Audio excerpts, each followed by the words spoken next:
এটা কিন্তু একদম ভালো হচ্ছে না। আপু, তুমি যদি আমার আর একটু কাছে আসো তাহলে আমি চিৎকার করব বলে দিলাম। তোকে কি কেউ বারণ করেছে? চিৎকার কর দেখি, কে তোকে বাঁচাতে আসে। তুই হয়তো ভুলে গেছিস আব্বু আম্মু কেউ বাসায় নেই, আর কাজের লোকেরা কেউ তোকে বাঁচাতে আসবে না। কেন যে আজকে আসতে গেলাম এখানে, খালামণি আমাকে আসতে বলে নিজেই গায়েব হয়ে গিয়েছে। প্লিজ আপু, আমাকে যেতে দাও। অনেক দিন ধরে এমন একটা সুযোগের অপেক্ষায় ছিলাম, আর আজকে সেই সুযোগটা পেয়ে গেলাম। আজকে কিছুতেই তোমাকে ছাড়ছি না জান পাখি। আপু, এবার কিন্তু আমি কান্না করব বলে দিলাম। তুমি প্রতিবার আমার সাথে এমন করো কেন? তোর সাথে করবো না তো কার সাথে করব? তুই আমার একমাত্র ভালোবাসা, আয় কাছে আয়। না আপু, আমার এসব ভালো লাগে না। আমি তোমাকে ভালোবাসি না কারণ তুমি আমার খালাতো বোন হও। তার উপর আবার তুমি আমার থেকে অনেক বড়। আমি এখনো পড়াশোনা করছি, আর তুমি পুলিশের চাকরি করো। এই তোকে শেষবার বলছি, নিজের থেকে কাছে আসবি নাকি আমি আমার পিস্তল বের করব। তখন কিন্তু একদম ভালো হবে না। না, আমি তোমার কাছে যাব না। আবিরের এই কথা শুনে তিশা দ্রুত তার ডয়ের থেকে একটি পিস্তল বের করে। এটা দেখে আবিরের চোখ বড় বড় হয়ে যায়। বেচারা পালাতেও পারছে না, কারণ দরজা লক করা। তিশা তখন আবিরের কাছে যায়। ভয়ে আবিরের শরীরে ঘাম দেওয়া শুরু করে।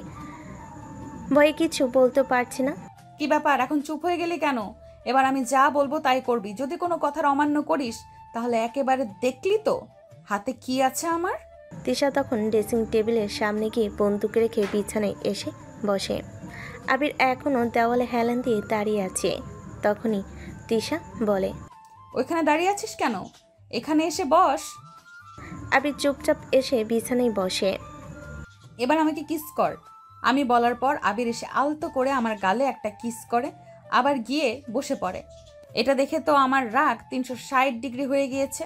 তখন আমি রেগে বলি, এটা কি করলি? আপু, তুমি তো বললে কিস করতে, আমিও কিস করেছি। দূর, এটাকে কিস বলে? এদিকে আয়। আবির ধীরে ধীরে আমার কাছে এসে বসে। তখন আমি কিছু না বলে আবির মাথা ঘুরিয়ে লিপ কিস করে দেয়।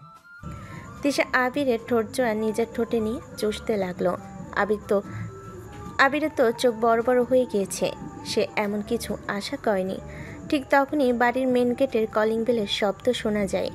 তিশার বাবা মা এসে গিয়েছে। কাজের লোক দরজা খুলে দেওয়ার আগেই তিশা তাড়াতাড়ি আবিরকে ছেড়ে দেয়। তারপর গিয়ে নিজের রুমে দরজা খুলে দেয়, কারণ তারা যদি এদিকে এসে দেখে রুমে দরজা লক করা তাহলে সন্দেহ করতে পারে। দরজা খুলে তিশা আবিরের দিকে তাকাতে দেখে আবিরের ঠোঁটে তার লিপস্টিক লেগে আছে। তিশা তখন তাড়াতাড়ি গিয়ে তার ওড়না দিয়ে আবিরের ঠোঁট মুছে দিচ্ছিল। তখনই তিশার বাবা মা রুমে আসে। কি রে তৃষা, আবিরের ঠোঁটে কি হয়েছে? তুই ওর ঠোঁট মুছতেছিস কেন? আসলে খালামণি, আবির কিছু বলার আগে তিশা আবিরের মুখ চেপে ধরে। আর বুঝলাম না, তোর মুখ চেপে ধরলি কেন? আসলে বাবা, ও ওর হাত দিয়ে ঠোঁটে কামড়ে কেটে ফেলেছে, তাই রক্ত বেরোচ্ছিল, তাই আমি ঠোঁট মুছে দিচ্ছিলাম। সেটা বুঝলাম, কিন্তু তুই ওর মুখ চেপে ধরে আসিস কেন? আরে মা, তুমি বুঝতে পারছো না? ও এখন যত কথা বলবে ঠোঁট দিয়ে তত বেশি রক্ত বেরোবে। তোমরা তোমাদের রুমে যাও, আমি ওর ঠোঁট ঠিক করছি। ঠিক আছে, কাজ শেষ করে নিচে আয়, দুপুরের খাবার সময় হয়ে গিয়েছে। এই বলে তিশার বাবা মা রুম থেকে চলে যায়। তিশা তখন রেগে আবিরের দিকে তাকায়। এই, তুই তখন কি বলতে যাচ্ছিলি? কই আপু, আমি তো এমনি। আবিরের কথা শেষ করার আগেই তার ঠোঁট দখল হয়ে যায়। 2 মিনিট পর তিশা ছেড়ে দেয়। তারপর আবার তার ওড়না দিয়ে আবিরের ঠোঁট মুছে দেয় হাসতে হাসতে।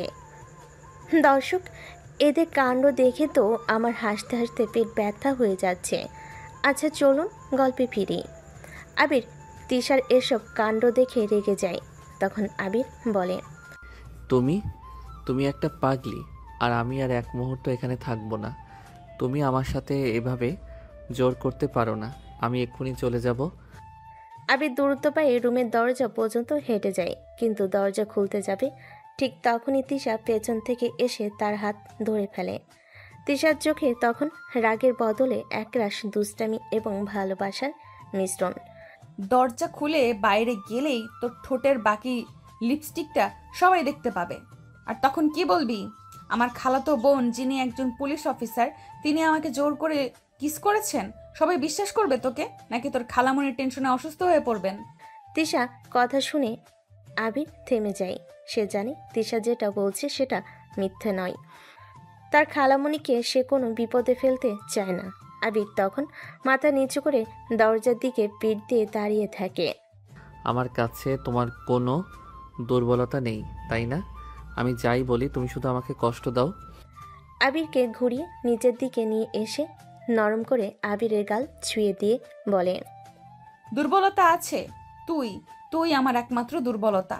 তুই রেগে থাকলে, মুখ ভার করে থাকলে আমার খুব কষ্ট হয়, কিন্তু তোকে এইভাবে না খেপিয়ে যে আমার থাকতে ইচ্ছে করে না। কি করব বল? এসব ভালোবাসার ভান আমার সামনে আর করবে না। তোমার এই ভালোবাসা মানে হলো জোর। তোমার এই ভালোবাসা মানে হলো শুধু নিজের ইচ্ছা পূরণ করা। তিশা হঠাৎ করে গম্ভীর হয়ে যায়। আবিরের কথাগুলো তার বুকে গিয়ে লাগে। সে কিছুটা সরে গিয়ে আবিরের কাঁধে আলতো করে হাত রাখে। তুই আমার চোখের দিকে তাকা আবির। তুই কি সত্যিই মনে করিস আমি তোকে শুধু কষ্ট দেওয়ার জন্য এসব করি? তুই যখন আমায় আপু বলে ডাকিস, তখন আমার বুকের ভেতরটা কেমন মুচড়ে ওঠে। তুই বুঝিস না আমি তোকে চাই আবির, আমার রোমান্টিক স্ত্রী হিসেবে চাই। আমার জীবনের প্রতিটা সকাল সন্ধ্যায় তোকে চাই। তুমি চাইলেই তো আর হবে না আপু। তুমি ভুলে যাচ্ছ আমরা কাজিন। আর তোমার মতো একজন সিনিয়র পুলিশ অফিসারের পাশে একজন কলেজ পড়ুয়ার ছেলে মানায় না। আবিরের এই কথাগুলো যেন তিশাকে আঘাত করার জন্যই বলা হলো। তিশা একটু পিছিয়ে যায়, তারপর শান্ত কিন্তু তীক্ষ্ণ দৃষ্টিতে আবিরের দিকে তাকায়। আমি তৃষা, পুলিশের ইউনিফর্ম আমার পেশা, কিন্তু আমার হৃদয় তোকে ছাড়া অন্য কাউকে চেনে না। আর এই সমাজের মানানো না মানানোর হিসাব আমি কখনো করিনি, ভবিষ্যতেও করব না। তুই আমাকে ভালোবাসিস না এটা আমাকে বলিস না। তোর চোখে আমি অন্য কিছু দেখি আবির। ঠিক তখনই কাজের লোক এসে দরজায় নক করে। ম্যাডাম, খালামণি নিচে যেতে বললেন। খাবার টেবিলে সবাই অপেক্ষা করছেন। আসছি। তিশা আবার আবিরের দিকে তাকায়। সে আবিরের ঠোঁটের দিকে ইশারা করে বোঝায় যেন সে চুপ থাকে। নিচে যাবি, স্বাভাবিক থাকবি, আর মনে রাখিস আমার পিস্তল কিন্তু সবসময় আমার সাথেই থাকে। নিচে গিয়ে আমাকে তুমি বলে ডাকবি, কোনো আপু বা অন্য কিছু নয়। বোঝাতে পারলাম? হ্যাঁ। তিশা তখন একটা হাসি দিয়ে আবিরের হাত ধরে দুজনে একসঙ্গে রুম থেকে বের হয়ে খাবার টেবিলের দিকে যায়। আবিরের সমস্ত শরীর তখন রাগে ভয়ে এবং এক অজানা অনুভূতির অস্থিরতায় কাঁপছিল।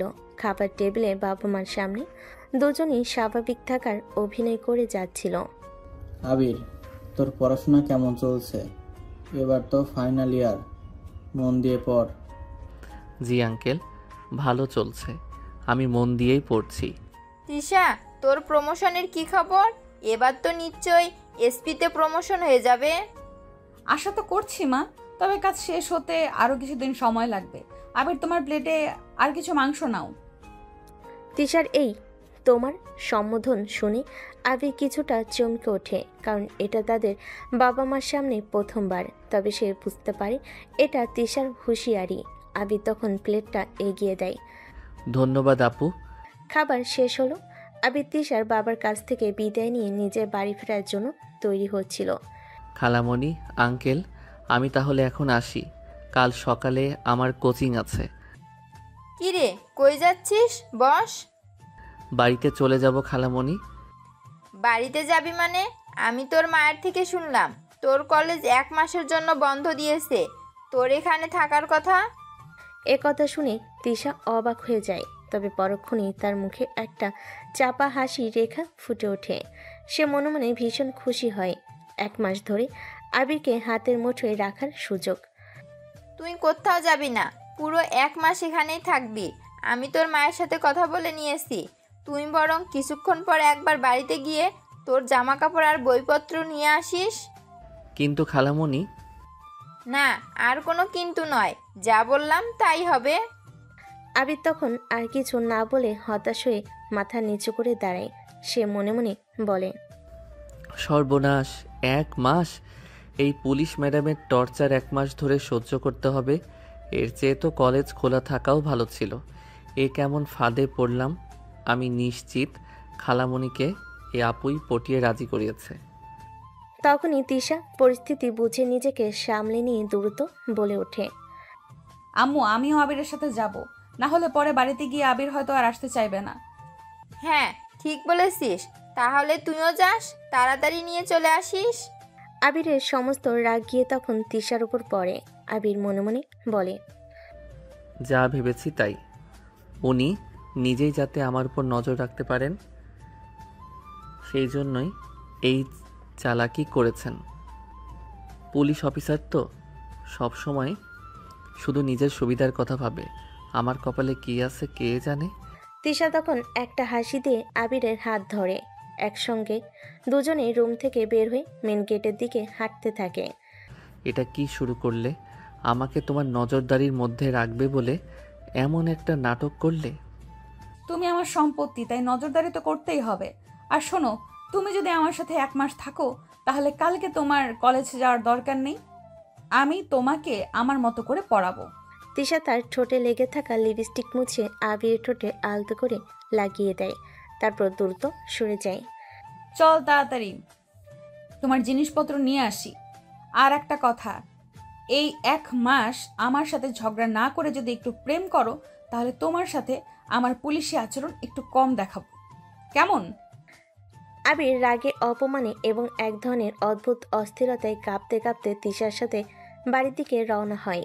সে জানে সামনে 1 মাস তার জীবনে সবচেয়ে কঠিন এবং রোমান্টিক সময় হতে চলেছে। আবির তখন রাগে ফুঁসতে ফুঁসতে গাড়ির সিটে বসেছিল। রাস্তার দৃশ্যের চেয়ে তার মাথায় বেশি ঘুরছিল তিশার ঠোঁটে লিপস্টিক আর তুমি আমার সম্পত্তি কথাটি। আবির আর তিশা যখন গাড়ি করে আবিরের বাড়ির দিকে যাচ্ছিল তখন দুজনের মধ্যে চরম নীরবতা। এই নীরবতা ছিল টেনশনে ভরা, ঝড়ের আগে শান্ত অবস্থার মতো। আবির গাড়ির কাছের দিকে তাকিয়েছিল আর তিশা এক দৃষ্টিতে তার দিকেই তাকিয়েছিল। এই, আমাকে দেখছিস না কেন? রাস্তা দিয়ে তাকিয়ে কি এমন দেখছিস? আমি যাই দেখি তোমার তাতে কি? আমি তো আর তোমাকে দেখছিলাম না। হো, তাহলে তো তোর দৃষ্টি চুরি হয়ে যাচ্ছে। জানিস তো আমার নজর সব দিকে থাকে। কিছুক্ষণ পর তারা আবিরের বাড়ি পৌঁছালো। জিনিসপত্র গুছিয়ে আবার তিশাদের বাড়িতে ফিরে এলো। আহা, তোরা চলে এলি। আবির, তোর পরীক্ষা সামনে, শান্ত পরিবেশ দরকার। তুই বরং গেস্ট রুমে থাক। আর তৃষা, তুই তো এসপির প্রমোশনের জন্য পড়ছিস, তাই তোরা দুজনেই দিনের বেলা তোর রুমে পড়বি, একজন আরেকজনকে সাহায্য করতে পারবি। মায়ের কথা শুনে আবির ভেতরে ভেতরে স্বস্তির নিঃশ্বাস ফেলল। তাকে যে দিনের বেলায় তিশার অধীনে থাকতে হবে এই ভেবে তার মুখ কালো হয়ে গেল। সে দ্রুত মাথা নিচু করে গেস্ট রুমের দিকে চলল। অন্যদিকে তিশার মুখে ফুটে উঠল চাপা হাসি। তার প্ল্যান সম্পূর্ণ সফল না হলেও আবিরকে নিজের রুমে আটকে রাখার সুযোগ তো সে পাচ্ছেই। ঠিক আছে মা, আমি আবিরকে ভালো করে পড়াবো। তুমি চিন্তা করো না। আবির, তুই যা, তোর ব্যাগটা গেস্ট রুমে রাখ, জিনিসপত্র রাখ। আবির তখন গেস্ট রুমে গিয়ে তার জামা কাপড় এবং বইপত্র গুছিয়ে নিতে শুরু করলো। সে সময় কাটাতে চাইছিল কারণ সে জানতো তিশার রুমে পড়তে যাওয়া মানে নতুন বিপদ। এই করতে করতে বাইরে সন্ধ্যা নেমে এলো। ঘরের ভেতর আবছা অন্ধকার। আবির তখন জানালার ধারে দাঁড়িয়ে ভাবছিল কিভাবে এই 1 মাস পুলিশ ম্যাডামের হাত থেকে বাঁচা যায়। ঠিক তখনই তিশার মা দরজার কাছে এসে ডাকলেন। আবির, কি করছিস বাবা? ঘর তো দেখছি অন্ধকার। এখন আর দেরি করিস না। তৃষা অনেকক্ষণ ধরে তোর জন্য অপেক্ষা করছে। ভালো করে ফ্রেশ হয়ে তোর বইগুলো নিয়ে তৃষার রুমে যা, পড়তে বসতে হবে। আবিরের বুকটা ধড়াস করে উঠল। সে জানে তার মুক্তি আর নেই। সে তার বইপত্রগুলো হাতে নিয়ে চরম বিরক্তি আর ভয় নিয়ে তিশার রুমের দিকে রওনা হলো। আবির তখন দেখল তিশা তার টেবিলের পাশে বসে আছে, একটা ফ্যান্সি টপস আর জিন্স পরে। আবিরকে দেখে সে মিষ্টি হাসলো। আসো আসো মাই ডিয়ার স্টুডেন্ট, আমি তো তোমার জন্যই অপেক্ষা করছিলাম। আসতে এত দেরি করলি কেন? আমার জন্য অপেক্ষা করছিলে মানে? তুমি না বলেছিলে তুমি এসপির জন্য পড়াশোনা করবে? হ্যাঁ, তবে আমার সব থেকে কঠিন পরীক্ষাটা হলো তোকে ভালোবাসা। আর এই পরীক্ষায় পাশ করতে হলে আমাকে আরো বেশি করে অনুশীলন করতে হবে বস। আবির স্টাডি টেবিলে বসতে যাবে, ঠিক তখনই তিশা উঠে গিয়ে দরজাটা ভেতর থেকে লক করে দিল। তুমি আবার দরজা লক করলে কেন? মা বাবা কিছু মনে করতে পারেন। পড়ার সময় কেউ যেন বিরক্ত না করে, তাই এটা আমার স্টাডি রুল। আর শোন, এখন থেকে এই রুমে তুই যখনই থাকবি এই নিয়মগুলো মেনে চলতে হবে, না মানলে তার জন্য থাকবে বিশেষ শাস্তি। কী রকম শাস্তি? যদি তুই আমাকে তুমি ছাড়া অন্য কিছু ডাকিস বা আমার কোনো কথা অমান্য করিস, তাহলে আমি তোর গেস্ট রুমের দরজা খুলে দেব না। তোকে এই বিশাল বিছানায় আমার সাথে থাকতে হবে, আর তখন কোনো বালিশের বর্ডার কাজ করবে না। আবির ভয়ে চেয়ারে বসে পড়ল, তার মুখের রং ফ্যাকাশে হয়ে গিয়েছে। তুমি আমাকে এভাবে জোর করতে পারো না। তিশা টেবিলের উপর থেকে আবিরের হাত ধরে তাতে আলতো করে একটি চুমু এঁকে দেয়। জানি পারি জান পাখি, কারণ আমি তোমার পুলিশ ম্যাডাম, আর তুই এই 1 মাসের জন্য আমার রোমান্টিক জেলের কয়েদি। এখন থেকে আমার প্রতিটি কথা শুনবি। এখন পড়া শুরু করার আগে আমাকে একটা কিস কর, এটা তোর হোমওয়ার্ক। আবির তখন কোনো উপায় না দেখে ভীরুভাবে তিশার দিকে এগিয়ে যায়। সে জানে এই 1 মাস তার জীবন শুধু বইয়ের পাতায় নয়, তিশার ভালোবাসার জটিল আইনে বাধা পড়ে গেছে। তো পাঠকরা কি মনে হচ্ছে, এই পুলিশ ম্যাডামের রোমান্টিক অত্যাচার কি আবির 1 মাস সহ্য করতে পারবে, নাকি নিজের প্রেমে আত্মসমর্পণ করবে? তিশার দেওয়া হোমওয়ার্ক কিসের নির্দেশ শুনে আবিরের গলা শুকিয়ে কাঠ হয়ে গেল। সে জানে এই পুলিশ ম্যাডামের কাছ থেকে সামান্য চুমু আশা করা ভুল, কিন্তু দরজা লক করা। তার সামনে বসে আছে একজন সিনিয়র অফিসার, যার হাতে পিস্তল না থাকুক মন ভাঙ্গার মতো কঠিন আইন আছে। আবির ধীরে ধীরে এগিয়ে গেল। তুমি সন্তুষ্ট হবে তো? সেটা তো নির্ভর করছে তোর পারফরমেন্সের ওপর। আয়। আবির নিচু হয়ে আলতো করে তিশার গালে ঠোঁট ছোঁয়ালো, যেমনটা সে দুপুরে করেছিল। কিন্তু এবার তিশা প্রস্তুত ছিল। মুহূর্তেই তিশা আবিরের শার্টের কলার ধরে সজোরে টেনে নিজের দিকে নিয়ে এলো। আবির কিছু বোঝার আগে তিশার উষ্ণ ঠোঁট তার ঠোঁটের উপর চেপে বসলো। তিশা এবার আর ছেড়ে দেওয়ার পাত্রী নয়। সে যেন তার সমস্ত অধিকার, সমস্ত রাগ আর সমস্ত ভালোবাসা দিয়ে আবিরের ঠোঁটজোড়া নিজের দখলে নিয়ে নিয়েছে। আবির প্রথমে অবাক হলো তিশার হঠাৎ এই তীব্র আগ্রাসনে। সে চোখ বন্ধ করে নিজেকে সঁপিয়ে দিল। প্রায় 1 মিনিট পর তিশা হাঁপাতে হাঁপাতে আবিরকে ছেড়ে দিল। আবিরের ঠোঁটে তখন তার লিপস্টিকের গাঢ় লাল রং। আবির দ্রুত শ্বাস নিতে নিতে চোখ খুলো। এবার হলো পারফেক্ট হোমওয়ার্ক কিস। মনে রাখবি, পরীক্ষায় এমনটাই করতে হবে। এখন বস, চল মন দিয়ে পড়ি। তোর পড়া আমার পড়া দুটোই দরকার। আবির মাথা নিচু করে টেবিলে গিয়ে বসলো। সে জানে তার আর কোনো মনোযোগ বাকি নেই। তার সমস্ত শরীর এখনও তিশার ঠোঁটের উষ্ণতা নিয়ে কাঁপছে। তার দুজনে টেবিলে বসে বই খুলল। আবির ইতিহাসের পাতা উল্টাতে শুরু করলো, কিন্তু তার চোখ বারবার তিশার দিকে চলে যাচ্ছিল। তখন আবির মনে মনে বলে, উফ, এই পাগলির সাথে কিভাবে মন দিয়ে পড়বো? এই, তুই উপরের দিকে তাকিয়ে কি ভাবছিস? ভালো করে মন দিয়ে পড়, সামনে পরীক্ষা। আমি তো পড়ছি, তুমি শুধু শুধু। আবির সম্পূর্ণ কথা শেষ করার আগেই তিশা হঠাৎ করে উঠে এসে আবিরের চেয়ারের পেছনে দাঁড়ালো। সে তার হাত দুটি আবিরের কাঁধের উপর দিয়ে নিয়ে এসে বইয়ের একটি লাইন দেখানোর ভান করলো। আবিরের পুরো পিঠ তখন তিশার শরীরের উষ্ণতায় ডুবে গেল। এ লাইনটা দেখ, জোর করে ভালোবাসার সংজ্ঞা এখানে দেওয়া আছে। তুই কি বুঝতে পারছিস? কই না তো, আমি তো পড়ছিলাম। এই যে, এটাকেই বলে জোর করে কাছে আনা। আর তুই যখন আমার কথা অমান্য করবি, তখন তোর সাথে আমি ঠিক এভাবেই পড়ব। মনে রাখিস, আমার কাছে তোর প্রতিটি নিঃশ্বাসও একটি অপরাধ হতে পারে, যার শাস্তি কেবলই রোমান্টিক। আবির এত জোরে মাথা নাড়ল যে তিশার হাতের সঙ্গে তার কপাল প্রায় ধাক্কা খেল। তিশা হেসে সরে গিয়ে তার জায়গায় বসলো। এবার পর, আমি একটু কাজ করি। প্রায় ঘন্টাখানেক তারা চুপচাপ কাটালো। তিশা তার ল্যাপটপ পুলিশের কিছু রিপোর্ট দেখছিল, আর আবির সত্যি মন দিয়ে পড়ার চেষ্টা করছিল। এটুকু শান্তি যেন তার কাছে এখন মূল্যবান। রাত প্রায় 10টা। বাজতেই তিশা ল্যাপটপ বন্ধ করলো। চল, আজকের পড়া শেষ। কাল সকালে উঠে তোর সঙ্গে এই চ্যাপ্টার নিয়ে আলোচনা করব। ধন্যবাদ আপু, আমি তাহলে এখন যাই। যাবি তো বটেই, কিন্তু একটা কথা শোন, এই 1 মাস রাতে ঘুমানোর আগে আমাকে একটা গুড নাইট টেক্সট করবি। সেখানে শুধু লিখবি আমি শুধু তোমার, আর কোনো কথা লিখবি না। যদি এটা ভুলিস। তিশা দরজা খুলে আবির দিকে এমনভাবে তাকালো যেন সে এখনই তাকে গ্রেপ্তার করতে পারে। কাল তোর পড়াশোনা শুরু হবে সকাল 6টায়, আর সেই ক্লাস হবে আমার বেডে। না না, আমি লিখব, অবশ্যই লিখব। আবির আর এক মুহূর্ত অপেক্ষা করলো না। সে দ্রুত তিশার রুম থেকে বেরিয়ে গেস্ট রুমের দিকে দৌড় দিল। রুমের দরজা বন্ধ করে সে হাঁপ ছেড়ে বাঁচল। আলমারিতে হেলান দিয়ে দাঁড়িয়ে সে ভাবছিল এই 1 মাস কি সে সত্যি একজন পুলিশ অফিসারের রোমান্টিক অত্যাচারের শিকার হতে চলেছে, নাকি এই জোরে ভালোবাসায় তারও কোনো দুর্বলতা তৈরি হবে। আবির সবে জামাকাপড় পাল্টে বিছানায় শুয়েছে, ঠিক তখনই তার ফোন ভাইব্রেট করে উঠল। তিশার মেসেজ। আবির দ্রুত ফোনটা হাতে নিল।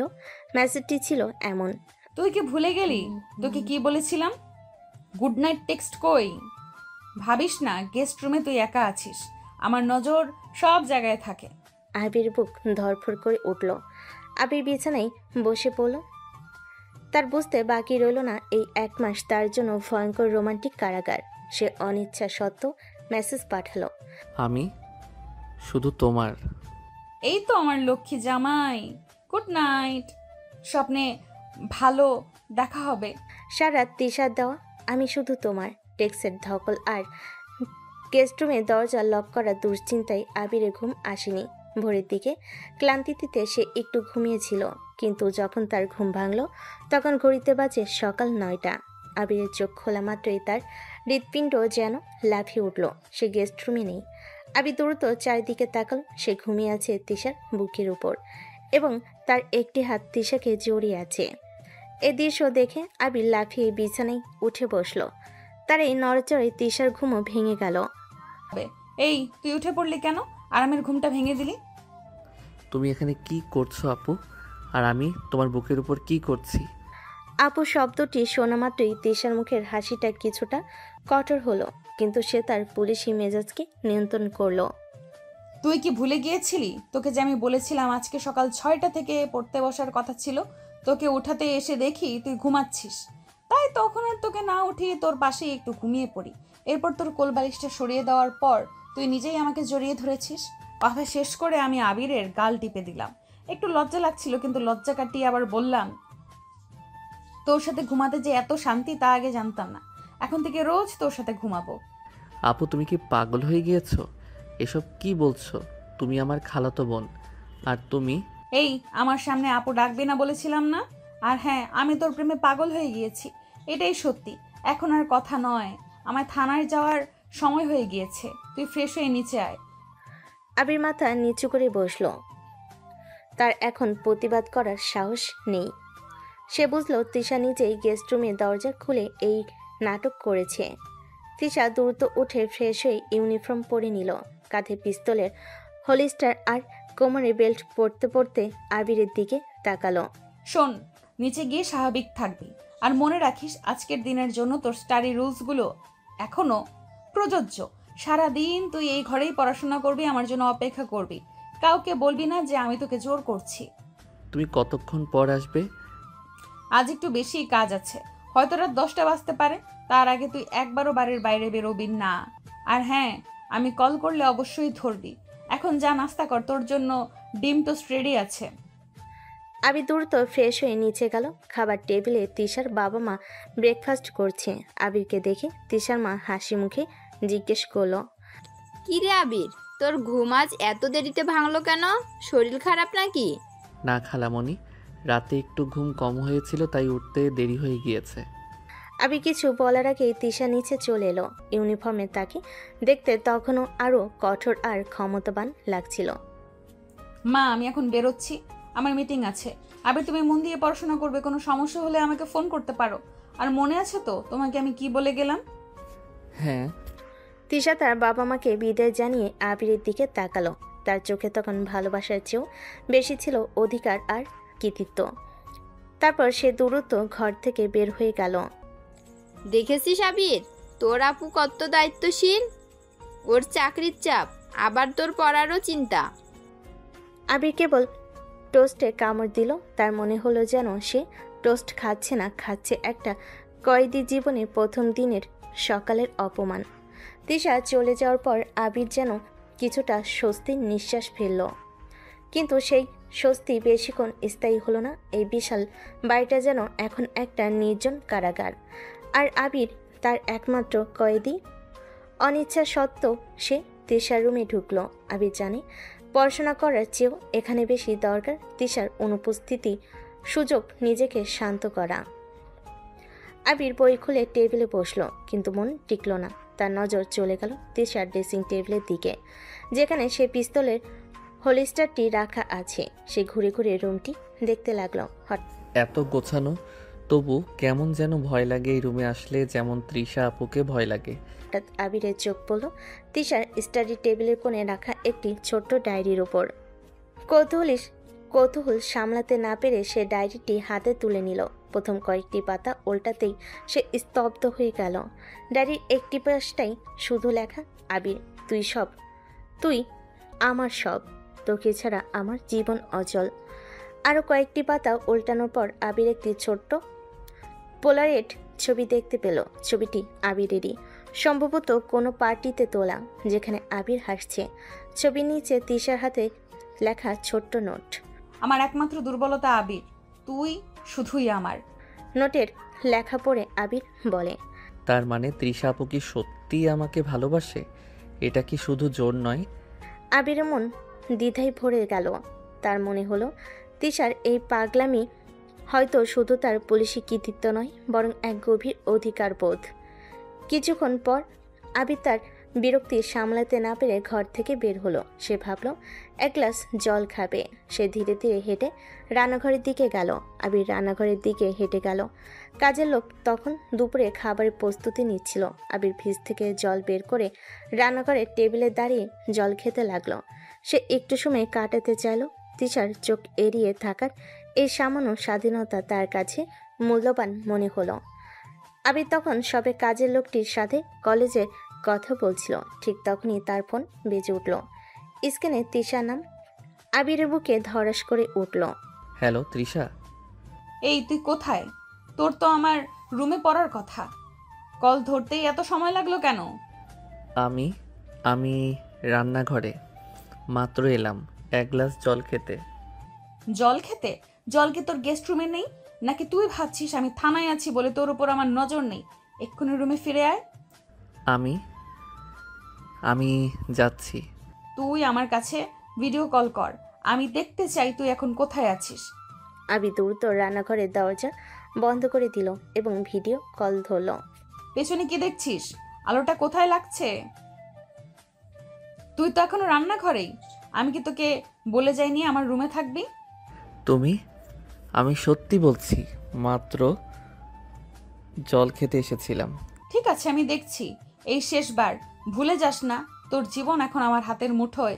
এখন কল কাট আর পড়ার টেবিলে গিয়ে বস। আমি ফিরে এসে কিন্তু তোর সারাদিনের পড়া নেব। আবির দ্রুত কল কেটে ফোন পকেটে রাখলো এবং হাঁপাতে হাঁপাতে তিশার রুমে ফিরে গেল। সে বুঝল পুলিশ ম্যাডামের নজরদারির জাল থেকে তার পালানো অসম্ভব। সূর্য ডোবার পর আবির ডিনার শেষে আবার তিশার রুমে ফিরল। ঘড়িতে তখন রাত 10টা পেরিয়েছে। আবির ক্লান্তিতে টেবিলে মাথা রেখে সামান্য ঘুমিয়ে পড়েছে। রাত প্রায় 10:40।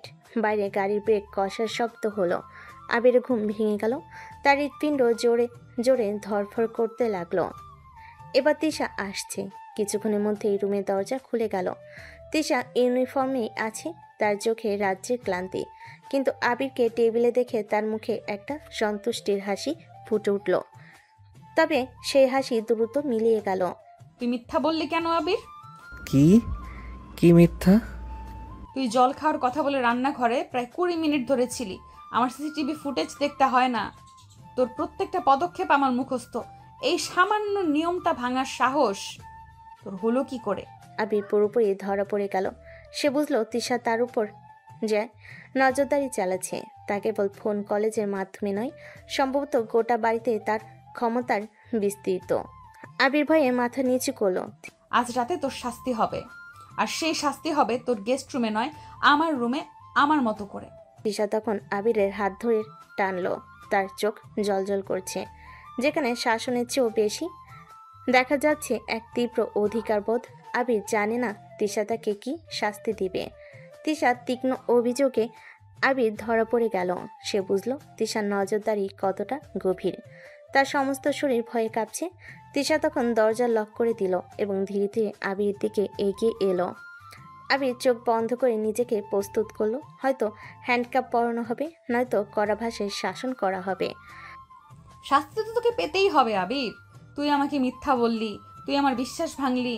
আবির ভয়ে চোখ খুলতেই দেখল তিশা হঠাৎ করে তার কোমরের চামড়ার বেল্টটি সজোরে খুলে ছুঁড়ে ফেল। এরপর কাঁধ থেকে তার সার্ভিস পিস্তলের হোল্ডারটি আলমারির দিকে ছুঁড়ে দিল। আবিরের মনে হলো এবার হয়তো আসল পুলিশি টর্চার শুরু হবে। প্লিজ তুমি আমাকে ছেড়ে দাও, আমি আর কখনো মিথ্যা বলবো না। কিন্তু যা ঘটল তা আবিরের সমস্ত ধারণার বাইরে ছিল। তিশা আবিরের সামনে এসে হঠাৎ ইউনিফর্মের শার্টের প্রথম বোতামটি খুলল আর আবিরের চোখে চোখ রেখে একটি গভীর দীর্ঘশ্বাস ফেলল। তার চোখে কোনো রাগ নেই, আছে কেবল রাজ্যের ক্লান্তি আর একরাশ অব্যক্ত যন্ত্রণা। কেন করিস এমন? কেন তুই এত পালিয়ে যেতে চাস? তুই কি জানিস না এই ইউনিফর্মের ভেতরে যে মানুষটা আছে সে কতটা একা? তিশা হঠাৎ করে শার্টটি খুলে ফেলল। আবির দেখল ভেতরে সাদা টপসে তাকে খুব সাধারণ একজন নারীর মতো দেখাচ্ছে। এরপর তিশা আর নিজেকে ধরে রাখতে পারল না। সে আবিরের সামনে হাত রুকিয়ে বসে পড়ল আর আবিরের হাত ধরে তার ঘাড়ে মাথা রাখল। আবিরের কাঁধে ভিজে যেতে শুরু করলো। তিশা কাঁদছে। তোর মিথ্যেটাই আমার সব থেকে বড় শাস্তি আবির। আমি তোকে জোর করে নিজের কাছে আনতে চাই না। আমি চাই তুই যেন আমাকে ছেড়ে না যাস। এই যে আমি তোর উপর এত নজরদারি করি, এত জোর করি, এটা পুলিশি পাওয়ার নয়, এটা আমার দুর্বলতা।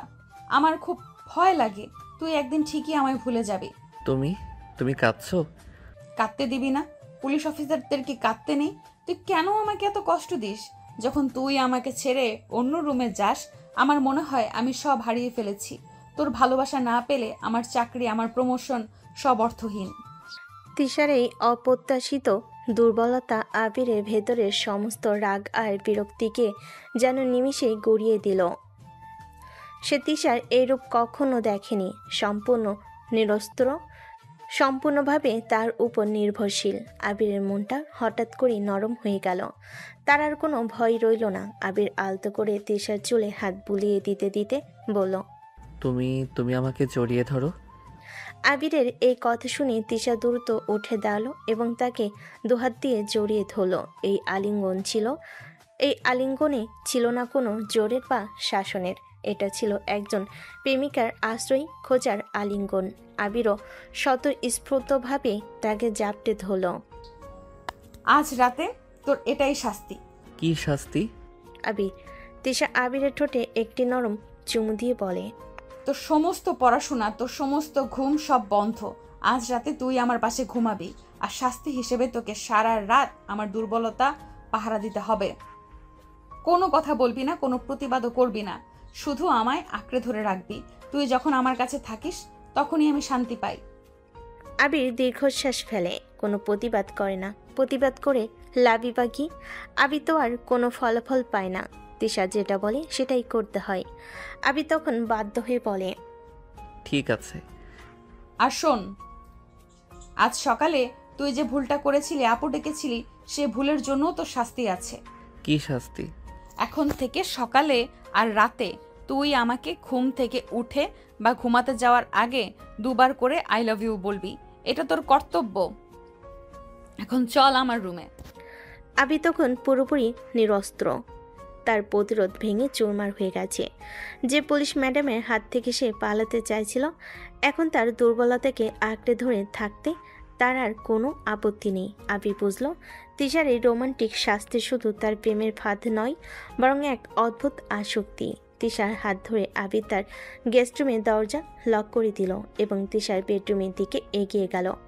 আবির তখন পুরোপুরি নিরস্ত্র।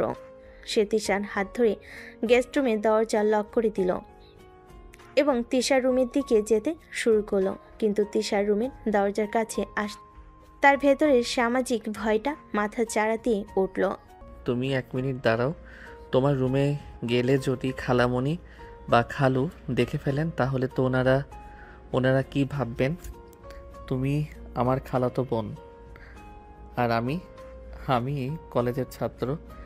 এই মধ্যরাতে ভয় পাচ্ছিস? তুই কি ভাবিস তোর পুলিশ ম্যাডাম এত সাধারণ ভুল করবে? চল আগে ভেতরে আয়।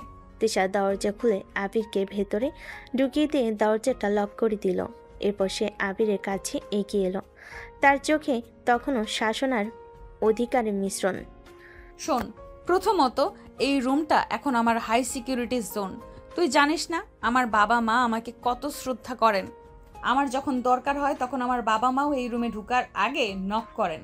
কিন্তু মাঝরাতে যদি ওনারা চুপ, মাঝরাতে কেউ আসে না। আর যদি ভুল করেও কেউ আসে, তোর পুলিশ ম্যাডামের একটা ব্যাকআপ প্ল্যান আছে। কি প্ল্যান? কালকে সকালে যখন তুই ঘর থেকে বের হবি তার 5 মিনিট আগে আমার মা এসে নক করবেন। আমি তখন দ্রুত দরজা খুলে দিব। তুই অনেকক্ষণ ধরে আমাকে একটা জরুরি ফাইল কম্পোজ করতে সাহায্য করছিলি, তাই তোর গেস্ট রুমে যেতে দেরি হয়ে গেছে। এটা কি তারা বিশ্বাস করবেন? অবশ্যই করবেন, কারণ আমি তৃষা, একজন পুলিশ অফিসার। আমি যখন যা বলি সেটাই সত্যি। আর শোন, যদি মাঝরাতে কোনো জরুরি পরিস্থিতি তৈরি হয়, যেমন ধর কেউ দরজা খোলার চেষ্টা করে। তিশা তখন আলমারি থেকে একটি পুলিশ ওয়্যারলেস বের করলো। এই দেখ, ওয়্যারলেসে একটা আলতো চাপ দিলেই বাবা মা ভাবেন আমার অফিসের জরুরি কল এসেছে। তখন তারা দ্রুত ফিরে যাবেন, বুঝলি? তোর জীবন এখন আমার হাতে, আর তোর নিরাপত্তা আমার দায়িত্বে। এবার শান্তি। আবির পুরোপুরি বাকরুদ্ধ। তিশা তার ব্যক্তিগত জীবনকেও যেন পুলিশি কৌশলে মুড়ে রেখেছে। তার কাছে পালানোর কোনো রাস্তা নেই। তুমি খুব চতুর। আমি চতুর নই, আমি রোমান্টিক বউ। আর বউকে তো একটু চালাক হতেই হয়। এখন চল তোর শাস্তি শুরু করি। তিশা তখন তার চুল বাঁধতে বাঁধতে আবিরের দিকে তাকালো। আজকের শাস্তি কি ছিল ভুলে গিয়েছিস? না, ভুলিনি। আই লাভ ইউ 2 বার। শুধু 2 বার বললে হবে না, বলতে হবে মন থেকে। চল এখন শুতে চল। আর আজ রাতে তো তোর নতুন নিয়ম হলো, তুই আমার থেকে কমপক্ষে 1 ইঞ্চি দূরে থাকতে পারবি না। তোকে সারা রাত আমার বুকে মাথা রেখে ঘুমাতে হবে। আবির আর কোনো প্রতিবাদ করলো না। সে বুঝে গেছে প্রতিবাদ করা মানে শাস্তির তীব্রতা আরও বাড়ানো। সে ধীরে ধীরে বিছানার দিকে এগিয়ে গেল। তিশা তখন সমস্ত আলো নিভিয়ে শুধু বেডসাইড ল্যাম্পটা জ্বালিয়ে দিল। আবির তখন বিছানায় শুয়ে তিশার দিকে ফিরল। আই লাভ ইউ তুমি। আরেকবার। আই লাভ ইউ তুমি। তিশা খুশি হয়ে আবিরকে টেনে নিজের বুকে নিয়ে এলো। তার ইউনিফর্মের সুঘ্রাণ আর শরীরের উষ্ণতা আবিরকে ঘিরে ধরল। আবির তখন তার সমস্ত ভয় ভুলে গিয়ে একজন পুলিশ ম্যাডামের বুকে মাথা রেখে এক অদ্ভুত রোমান্টিক নিরাপত্তার ভেতর ডুবে গেল। সে বুঝল এই জোরের ভালোবাসা তাকে ধীরে ধীরে কেমন যেন এক ভিন্ন জগতে টেনে নিয়ে যাচ্ছে। রাতটা আবিরের জীবনে ছিল সম্পূর্ণ অপ্রত্যাশিত। যে পুলিশ ম্যাডামের ভয়ে তার বুক ধরফর করত, সারা সে তারই বুকে মাথা রেখে ঘুমিয়েছে। সকালে আবিরের ঘুম ভাঙল। তখন সে তিশার বুকের পর মাথা রেখে গভীর ঘুমে মগ্ন। আবির আলতো করে মাথা তুলল। তার মনে কোনো ভয় বা রাগ নেই, বরং এক অদ্ভুত উষ্ণতা তাকে ঘিরে রেখেছে। আবির দেখল তিশা ঘুমাচ্ছে। ইউনিফর্ম ছাড়া তাকে দেখতে ঠিক তার খালাতো বোনের মতোই সরল লাগছে। আবির খুব সাবধানে তার চুলে হাত বুলিয়ে দিল। সে বুঝল তিশার এই জোর করা ভালোবাসার ভেতরও এক গভীর সত্য লুকিয়ে আছে। ঠিক তখনই তিশার চোখ খুলে গেল। পুলিশি ট্রেনিংয়ের মতোই মুহূর্তেই তার ঘুম ভেঙে গেল। তুই উঠে পড়লি? তোর তো ঘুম ভাঙতে ইচ্ছে করছিল না। তুমি খুব সুন্দর করে ঘুমাও। আবির কথা শুনে তিশা হেসে আবিরকে আরও কাছে টেনে নিল। শোন, সকাল হয়ে গেছে, আজকের কর্তব্য বাকি আছে। আই লাভ ইউ তুমি। আরেকবার। আই লাভ ইউ তুমি। তিশা খুশি হয়ে আবিরের কপালে একটি চুমু আঁকলো। ঠিক তখনই দরজায় মৃদু টোকা পড়ল, যেমনটা তিশা বলেছিল। তৃষা, তোদের ঘুম ভাঙলো? আবির, তুই এখনো ওর ঘরে?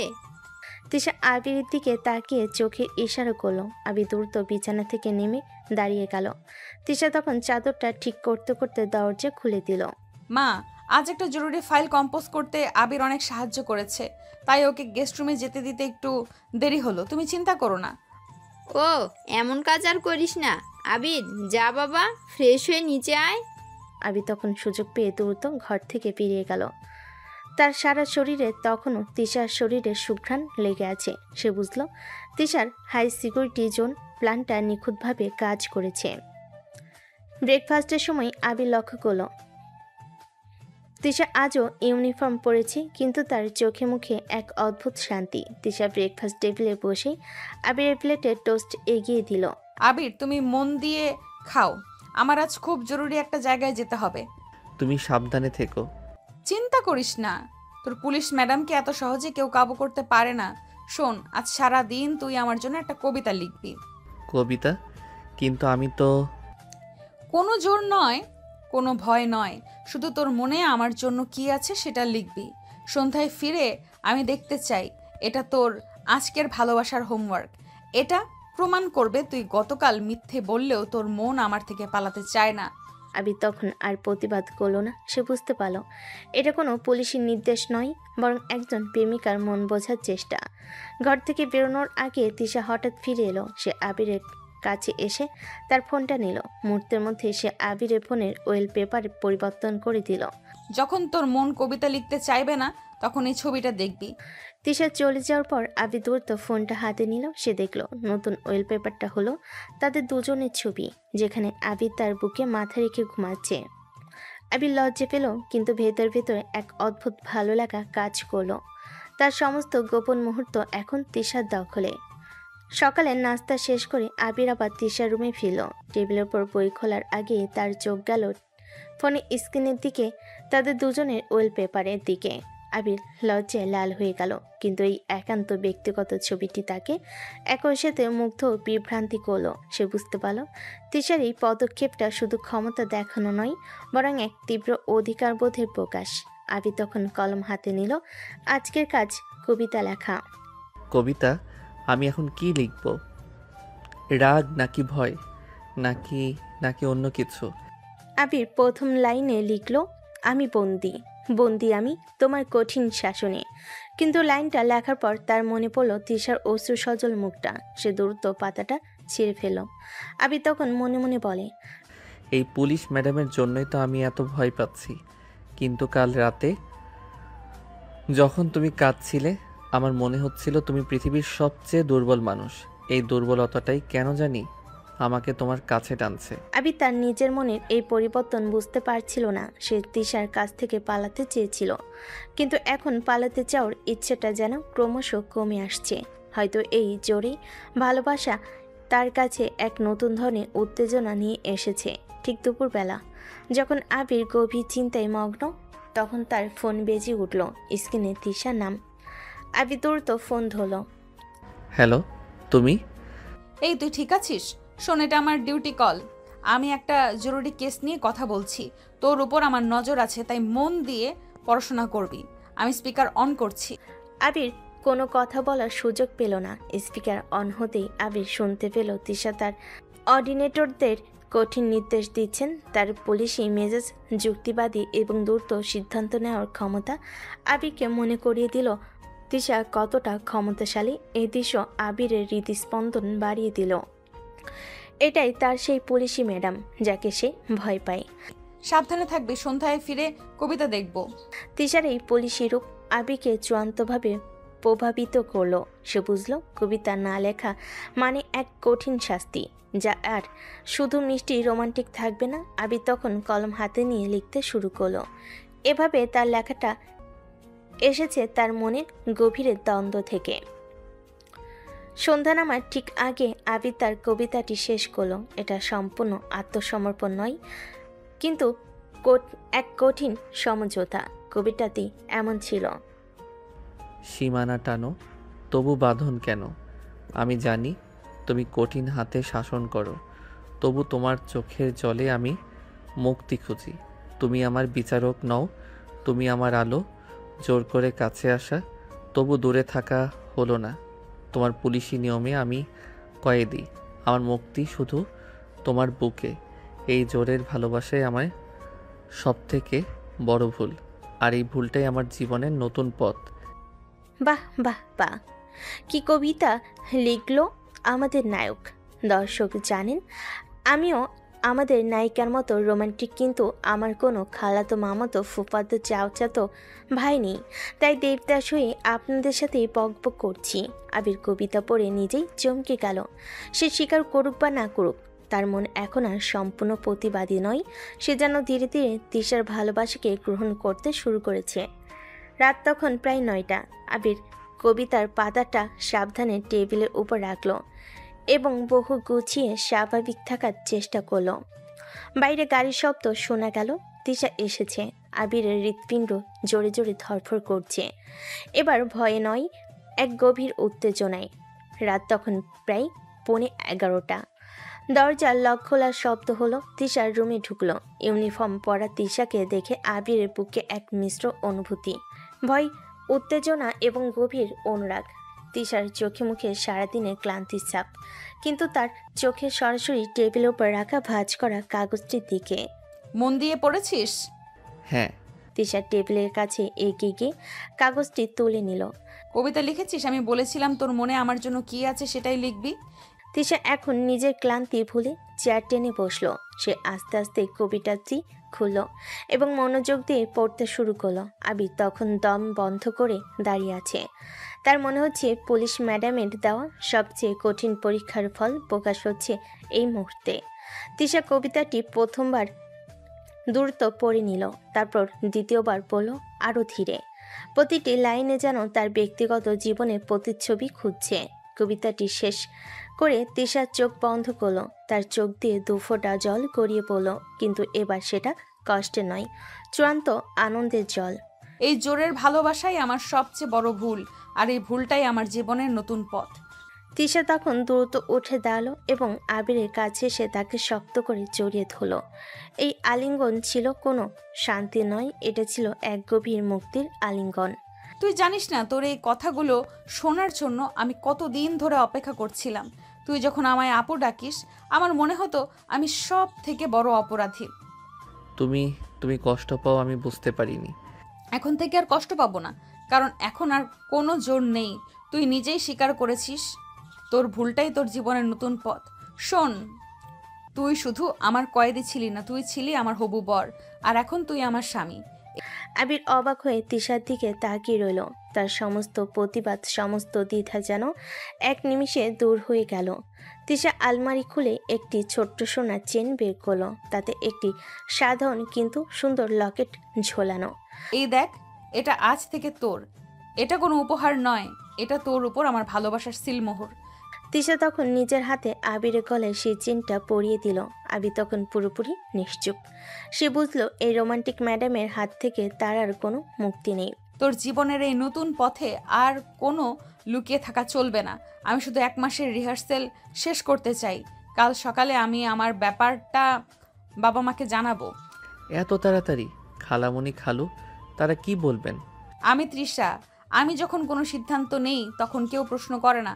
আর শোন, তোর বাবা মাকেও রাজি করানোর দায়িত্ব আমার। তুই শুধু আমার পাশে থাকবি।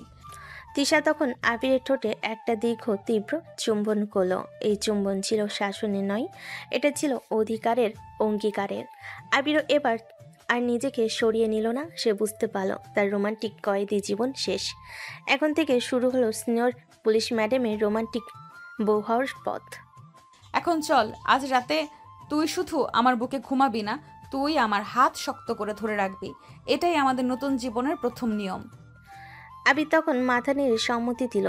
তার সমস্ত রাগ বা ভয় এখন এক অদ্ভুত ভালোবাসার কাছে হার মেনেছে। সে তিশার হাত ধরে বিছানার দিকে এগিয়ে গেল।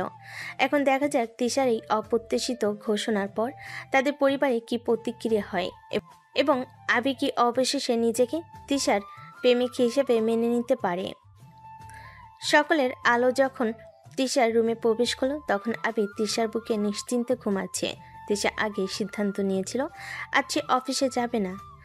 আজই হবে তার জীবনের সবচেয়ে গুরুত্বপূর্ণ ডিউটি, ভালোবাসার স্বীকৃতি আদায়।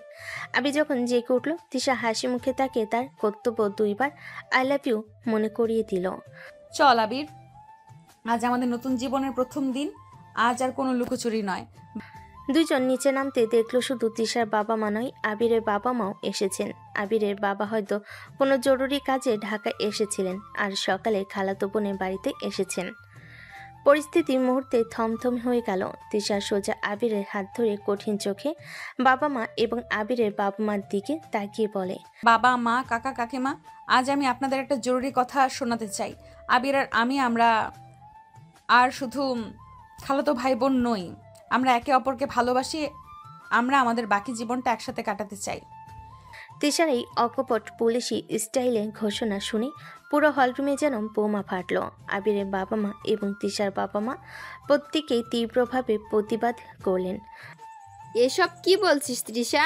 আবির তোর ভাইয়ের মতো, তোরা কি ভুলে গেছিস তোদের সম্পর্কের পরিচয়? এসব কি শোনাচ্ছেন আপনারা? আমার ছেলে, আমি ওকে এখানে পড়তে পাঠিয়েছি, এসব নোংরা কাজের জন্য নয়। তৃষা, তুমি একজন দায়িত্বশীল অফিসার, এসব কি করে সম্ভব?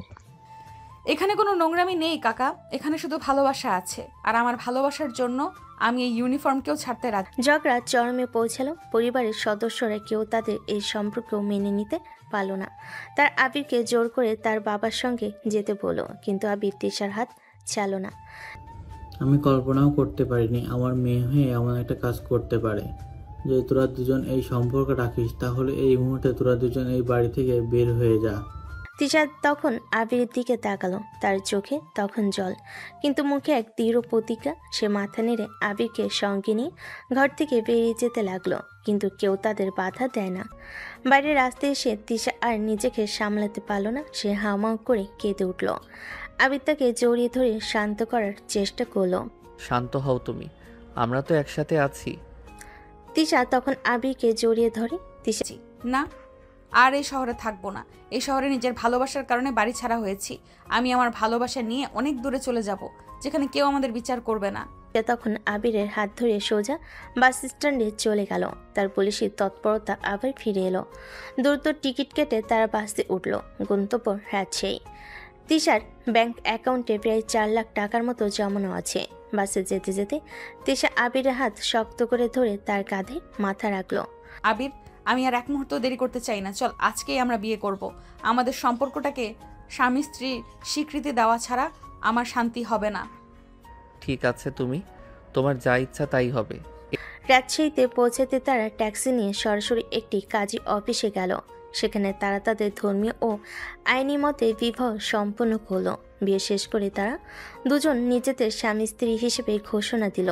বিয়ের পর তারা একটি ভালো হোটেলে উঠল।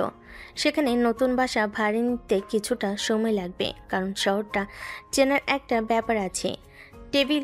হোটেল রুমে ঢুকেই তিশা আবিরের হাত থেকে তার ফোনটা নিল, তারপর নিজের ফোনটা নিল। এই দুটো জিনিসই আমাদের দুর্বল করে তুলতো। অতীতকে ভুলে যেতে হবে। তিশা এরপর মেঝেতে দুজনের ফোন সজোরে আছড়ে ভেঙে ফেল, সেগুলো ফেলে দিল। অতীতের সব বাঁধন যেন সেই ফোনগুলোর সাথে চুরমার হয়ে গেল।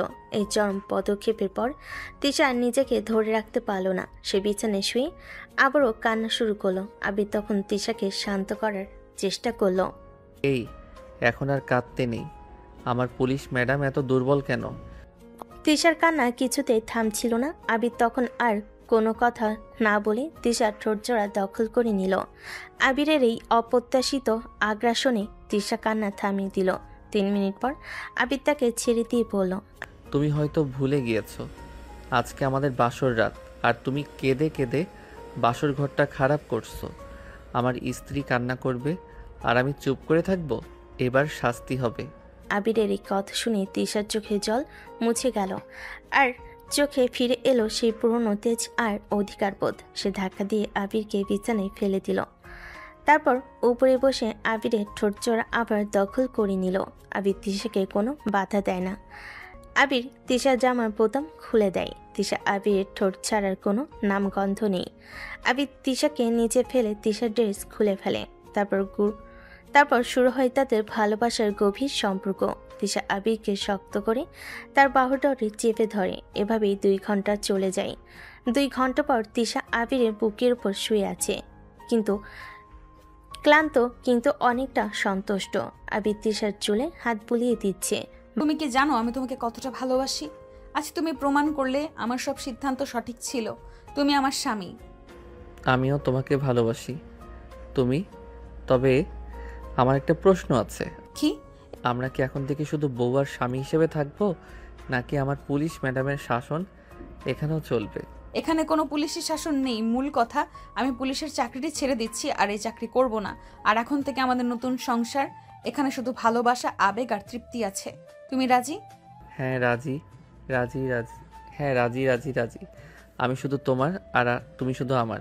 ভালোবাসার জোর, অধিকারবোধ আর তীব্র আকাঙ্ক্ষার মাঝে তাদের নতুন জীবন শুরু হলো, এমন এক শহরে যেখানে তাদের পুরনো পরিচয়ের কোনো চাপ নেই। তারা এখন নিজেদের জন্য একটি নতুন জগৎ তৈরি করবে। সময় কারোর জন্য অপেক্ষা করে না। আবেগের তাড়নায় সমস্ত প্রতিকূলতা পেরিয়ে রাজশাহীর মাটিতে নতুন জীবন শুরু করেছিল আবির আর তিশা। সেই জীবনের আজ 7 বছর পূর্ণ হয়েছে। 7 বছরে তাদের জীবন নাটকীয়ভাবে পরিবর্তিত হয়েছে। প্রথম 2 বছর ছিল কঠিন সংগ্রামের। তিশা তার পুরনো পরিচয় ভুলে গিয়ে লোকচক্ষুর আড়ালে টিউশনি করত। সে সামান্য আয়ই চলত। আবিরের পড়াশোনা চলত, তাদের সংসার। আবির দিনরাত কঠোর পরিশ্রম করে নিজের পড়া শেষ করলো। এরপরই আসে টার্নিং পয়েন্ট। তিশার জমিয়ে রাখা 4 লক্ষ টাকা পুঁজি করে আবির ছোট্ট পরিসরে ব্যবসা শুরু করে। ব্যবসা শুরুর পরপরই তিশা প্রেগনেন্ট হয়।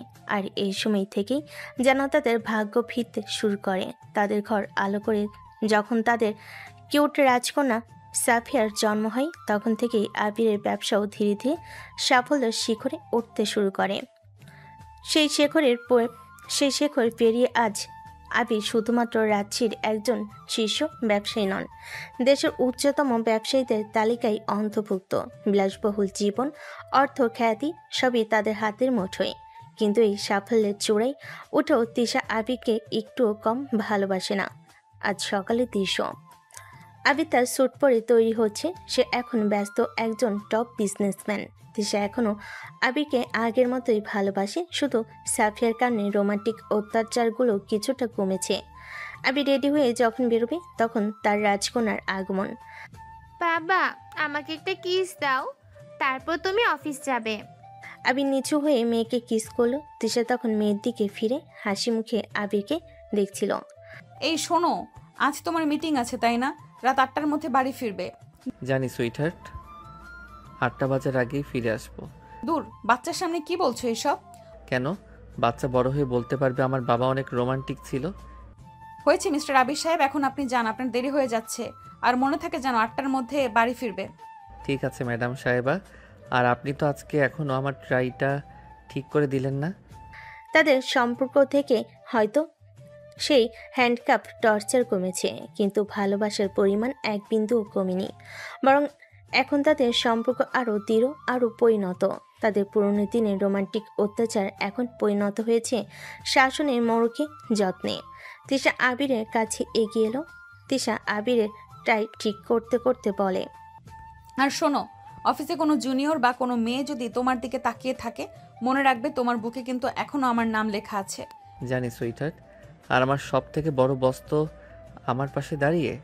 এই তো, এখন যাও, তোমার সব থেকে বড় ডিউটিটা শেষ করে তাড়াতাড়ি ফিরে এসো। আমার রাজকন্যা আর তার রাজাকে ছাড়া থাকতে পারছে না। আবির ঘর থেকে বেরিয়ে গেল। তিশা তখন সাফিয়াকে কোলে নিয়ে জানালার ধারে এসে দাঁড়ালো এবং আবিরের গাড়ির দিকে তাকিয়ে রইল। তাদের 7 বছরের পথ চলা ছিল বিদ্রোহ, ভালোবাসা এবং নিরন্তর ত্যাগের গল্প। আবির আর তিশার জীবন এখন রাজ্যের একটি বিলাসবহুল অ্যাপার্টমেন্টে স্থিতিশীল। বাইরে আবির একজন সফল ব্যবসায়ী, আর ঘরে তিশা তাদের রাজকন্যা সাফিয়া ও স্বামী জীবন নিয়ন্ত্রণের দায়িত্বে। তাদের সুখী জীবনের চিত্রটি বাইরে থেকে নিখুঁত মনে হলো। 7 বছরের দূরত্ব কি সত্যি অতীতকে মুছে ফেলতে পেরেছে একদিন দুপুরে?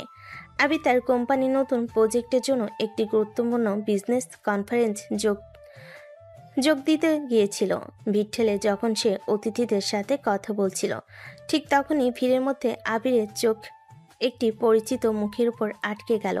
সেই মুখটি ছিল তার খালাতো ভাই রিয়াজের। আবিরের বাবার ব্যবসায়িক পার্টনার হিসেবে রিয়াজকে আবির ভালো করেই চিনত। আবিরকে দেখে রিয়াজ মুহূর্তের জন্য স্তম্ভিত হয়ে গেল। আবিরও তাকে দেখে দ্রুত মুখ ফিরিয়ে নিল, কিন্তু ততক্ষণে দেরি হয়ে গেছে। রিয়াজ আবিরের কাছে আসেনি, কিন্তু পুরোটা বিকেল সে আবিরের ব্যাপারে খোঁজ নিল। দেশের শীর্ষ ব্যবসায়ীদের তালিকায় আবির রহমান নামটা নিশ্চিত করল। 7 বছর আগে যিনি ঘর ছেড়ে পালিয়ে গিয়েছিলেন, তিনি আজ এত সফল। রিয়াজ সিদ্ধান্ত নিল এই খবরটা আবিরের বাবা এবং তিশার বাবা মাকে জানানো প্রয়োজন। রাতে আবির যখন বাড়ি ফিরল, তখন তার মন অশান্ত। তিশা তার পুলিশের তীক্ষ্ণ চোখ দিয়ে আবিরের এই অস্থিরতা মুহূর্তে ধরে ফেল। তিশা তখন সাফিয়াকে ঘুম পাড়িয়ে আবিরের কাছে এলো। তিশা আবিরের কপালে হাত দিয়ে বলে, কি হয়েছে? তুমি এত ক্লান্ত কেন? তোমার কি শরীর খারাপ? না কিছু না, ব্যবসার চাপ ছিল, নতুন প্রজেক্টের অনেক টেনশন। আমাকে মিথ্যা বলছো তুমি। তোমার চোখ বলছে আজ অন্য কিছু ঘটেছে। ব্যবসার টেনশন হলে তুমি আমাকে জড়িয়ে ধরো, এভাবে মুখ ফিরিয়ে রাখো না। সত্যি বলছি তৃষা, আজ আর কোনো নজরদারি নয়, তবু আমাকে একটু বিশ্রাম নিতে দাও। আবিরের এই আচরণ তিশাকে আরও বেশি সন্দেহপ্রবণ করে তুলল। সে আবিরকে জড়িয়ে ধরল, কিন্তু তার মন তখন অন্য জায়গায়, পুরনো পুলিশ ম্যাডামের ভূমিকায়। রাত গভীর হলে আবির যখন ঘুমিয়ে পড়ল, তিশা তখন চুপি চুপি উঠে তার স্টাডি টেবিলের কাছে গেল।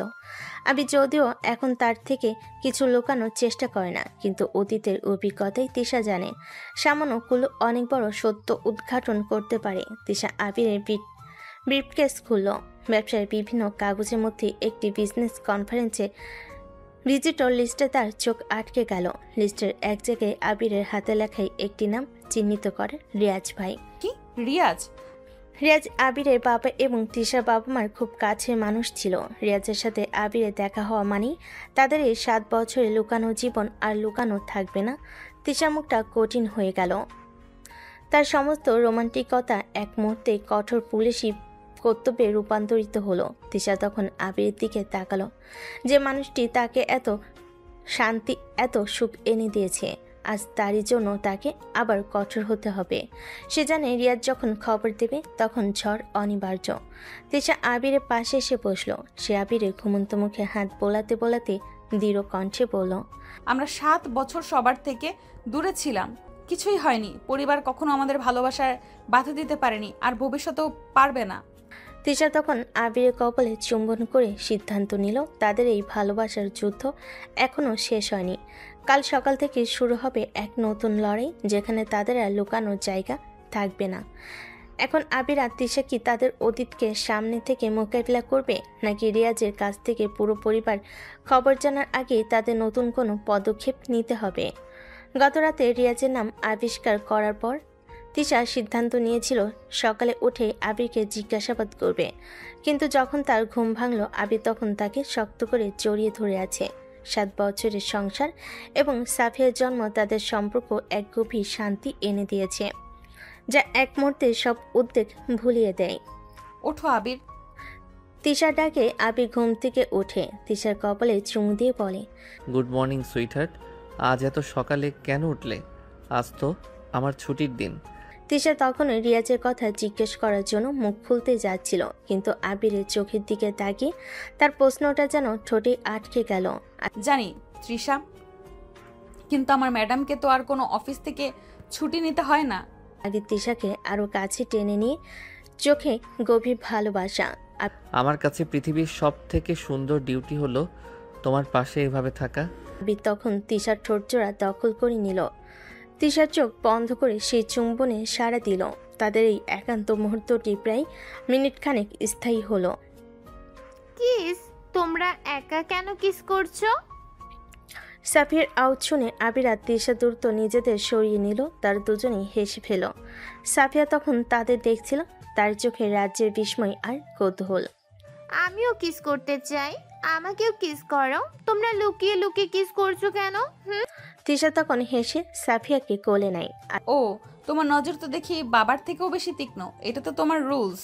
আরে বাবা, তোমার মা তো সব থেকে বড় গোয়েন্দা, এখন তুমিও আমাদের উপর নজরদারি করবে।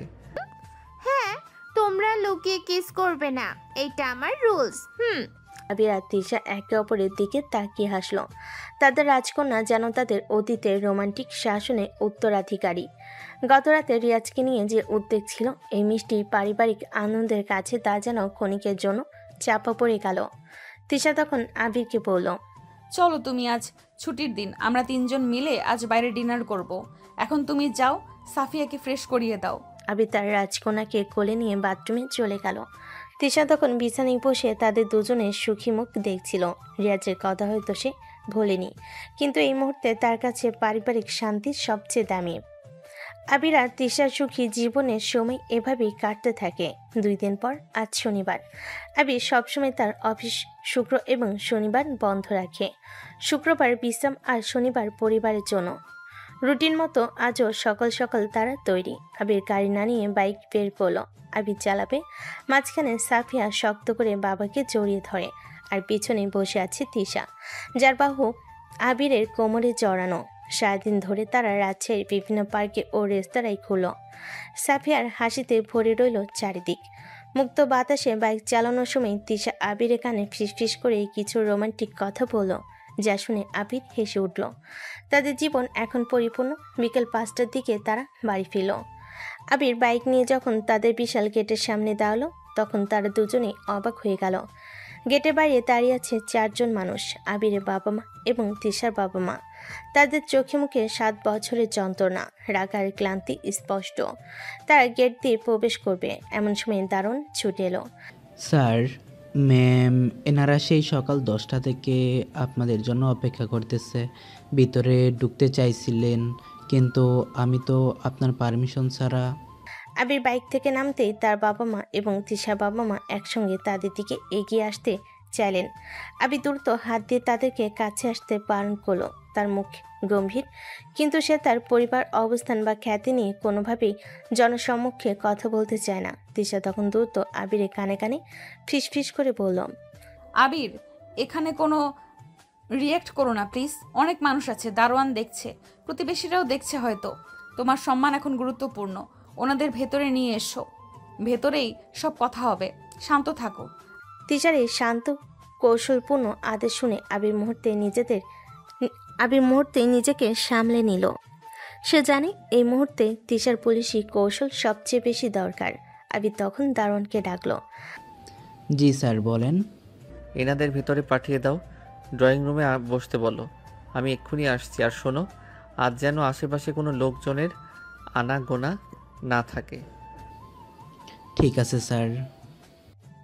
আবির আর তিশা সাফিয়াকে কোলে নিল এবং দ্রুত গেট পেরিয়ে মূল ভবনের দিকে হেঁটে গেল। বাবা মারা তখনও রাগে, কষ্টে এবং বিস্ময় স্তব্ধ। তাদের 7 বছরের পলাতক সন্তানরা আজ এত বিলাসবহুল জীবনযাপন করছে। তারা বাধ্য হলেন দারুণের দেখানো পথে ড্রয়িং রুমের দিকে যেতে। তিশা আর আবির নিজেদের রুমে ঢুকলো। রাজকন্যা সাফিয়াকে তার সাফিয়ার কেয়ারটেকারের কাছে দিয়ে তার এক মুহূর্তের জন্য মুখোমুখি হলো। তুমি শান্ত আছো তো? আমি শান্তই আছি আবির। ভালোবাসার যুদ্ধে কখনো হার মানিনি, তাই আজ পর্যন্ত কেউ হারাতে পারেনি। এখন আবির আর তিশা তাদের 7 বছরের দাম্পত্যের অভিজ্ঞতা ও ভালোবাসা নিয়ে পরিবারের মুখোমুখি হতে যাচ্ছে। এই কঠিন পরিস্থিতিতে তাদের সম্পর্ক কি টিকে থাকবে, নাকি আবারও ভাঙন ধরবে? আবির আর তিশা যখন ড্রয়িং রুমে প্রবেশ করলো, তাদের চোখে মুখে ছিল 7 বছরের কঠিন অভিজ্ঞতা আর আজকের দিনের দৃঢ়তা। আবির আর তিশার বাবা মা রাগে নয়, বরং এক গভীর অনুশোচনা নিয়ে বসে আছেন। আবিরের সফলতা আর তিশার আত্মবিশ্বাসী চেহারা দেখে তারা মুহূর্তেই বুঝে গেলেন সেই দিন তাড়াহুড়ো করে তারা কত বড় ভুল করেছিলেন। আবির আর তিশা দাঁড়ালো। দীর্ঘ নীরবতা ভেঙে তিশার বাবা, যিনি সেদিন তাদের বাড়ি থেকে বের করে দিয়েছিলেন, তিনি প্রথম কথা বলেন। তিশা, আবির, আমরা ভুল করেছিলাম, আমাদের ক্ষমা করে দে। আমাদের ক্ষমা করে দাও। আমরা তোমাদের বুঝতে পারিনি। আমাদের অহংকার, আমাদের সামাজিক ভিত্তি তোমাদের ভালোবাসাকে অস্বীকার করেছিল। আবির বাবা, আমি তোর মা। আমি জানতাম তুই কখনো ভুল কিছু করিস না। শুধু সমাজের ভয়ে আমরা তোমাদের দূরে ঠেলে দিয়েছি। তোমরা আমাদের ক্ষমা না করলে আমরা শান্তি পাবো না। আবির আর তিশা একে অপরের দিকে তাকালো। তাদের মনে গভীরে জমে থাকা 7 বছরের কষ্ট, উপেক্ষা আর যন্ত্রণা আবির কিছু বলতে যাচ্ছিল, কিন্তু তিশা তাকে হাত দিয়ে থামিয়ে দিল। ক্ষমা? 7 বছর ধরে আমরা প্রতিদিন ক্ষমা চেয়েছি কিন্তু পাইনি। আজ যখন আমরা সফল তখন আপনারা ক্ষমা চেয়েছেন? একটু সময় নিন। আবির আর তিশা তখনও নিজেদের সিদ্ধান্তে অটল। বাবা মারা যখন আবারও তাদের কাছে ক্ষমা চাওয়ার জন্য উঠে দাঁড়ালেন, ঠিক তখনই ঘটল সেই অপ্রত্যাশিত ঘটনা। দরজার কাছ থেকে ছোট্ট একটি ললিপপ হাতে নিয়ে হেঁটে এলো সাফিয়া।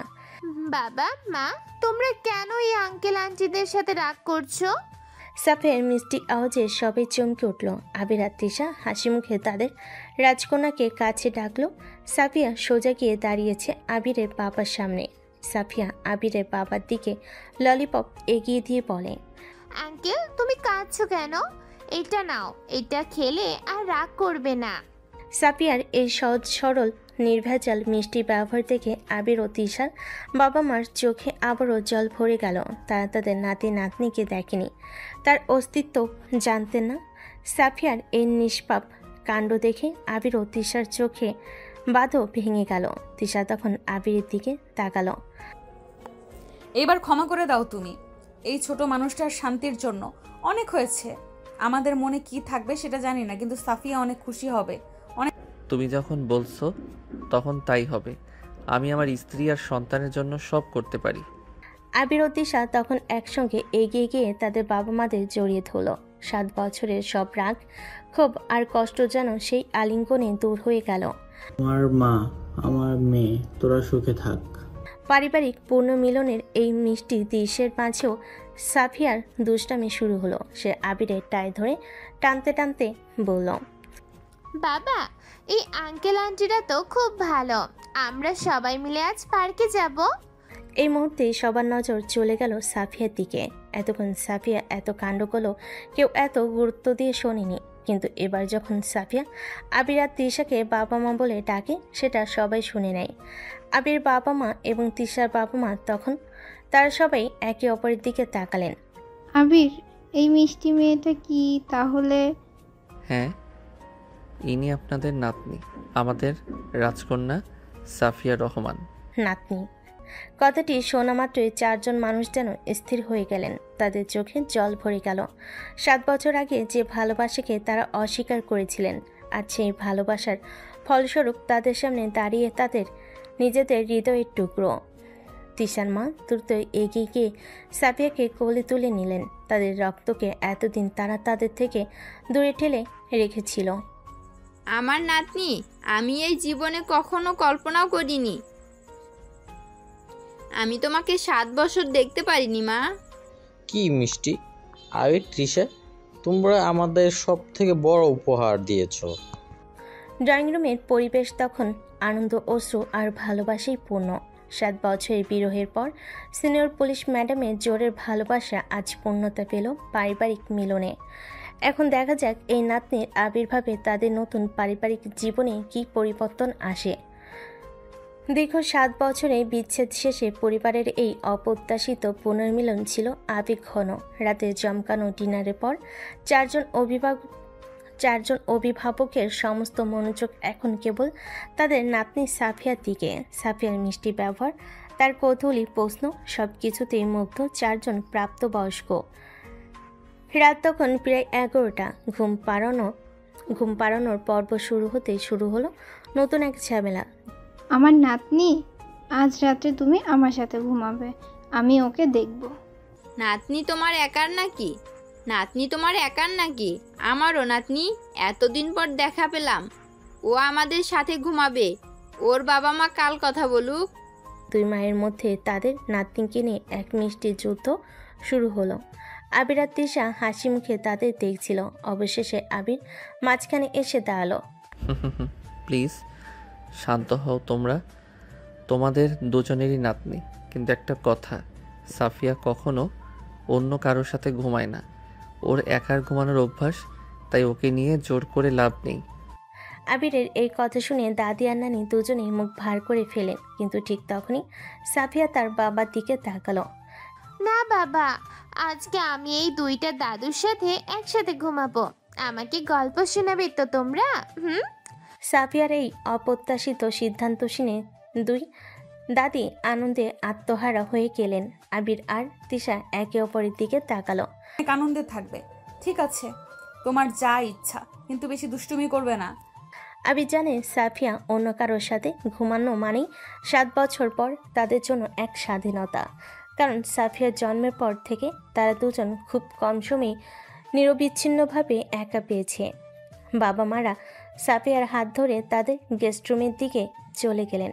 আবির আর তিশা তাদের মাস্টার বেডরুমের দিকে এগিয়ে গেল। রুমের দরজা লক করার পর আবির তিশাকে পিছন থেকে জড়িয়ে ধরল। বিশ্বাস হচ্ছে না, 5টা বছর পর আজ আমরা পুরোপুরি একা। মনে হচ্ছে যেন আবার সেই বাসর রাত। বাসর রাত নয় সুইটহার্ট, এটা তোমার 5 বছরের জমে থাকা শাস্তি।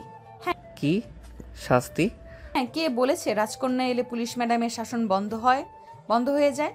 আমি পুলিশের চাকরি ছাড়লেও পুলিশের প্রত্যেকটি পদক্ষেপ এখন আমার মুখস্থ। গত 5 বছরে তুমি সারাদিন ব্যবসার চাপে আর রাতে মেয়ের চিন্তায় আমার প্রতি কোনো মনোযোগ দাওনি। আজ তোমার কোনো অজুহাত চলবে না। তোমার শাস্তি মাথা পেতে নেব ম্যাডাম। তিশা তখন আবিরের টাইটা খুলে ছুঁড়ে ফেল আর সে আবিরকে ধাক্কা দিয়ে বিছানায় ফেলে দিল এবং দ্রুত আবিরের উপর চড়ে বসলো। তার চোখে তখন আর কোনো ক্লান্তি নেই, আছে শুধু 5 বছরের চাপা অধিকার আর ভালোবাসা। মনে আছে আমার প্রথম রুলস কি ছিল? যদি তুমি আমার কথা অমান্য করো। তুমি তো আজ কোনো আদেশ দাওনি। তিশা আবিরের শার্টের বোতাম খুলতে খুলতে বলে, দিয়েছি।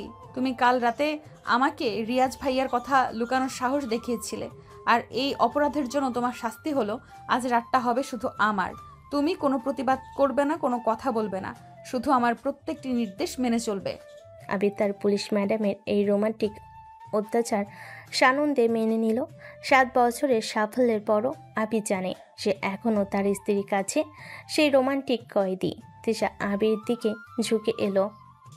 আজ রাতে প্রমাণ করো তুমি এখনও সেই কলেজ ছাত্র যে তার পুলিশ ম্যাডামের জন্য সব থেকে বেশি দুর্বল।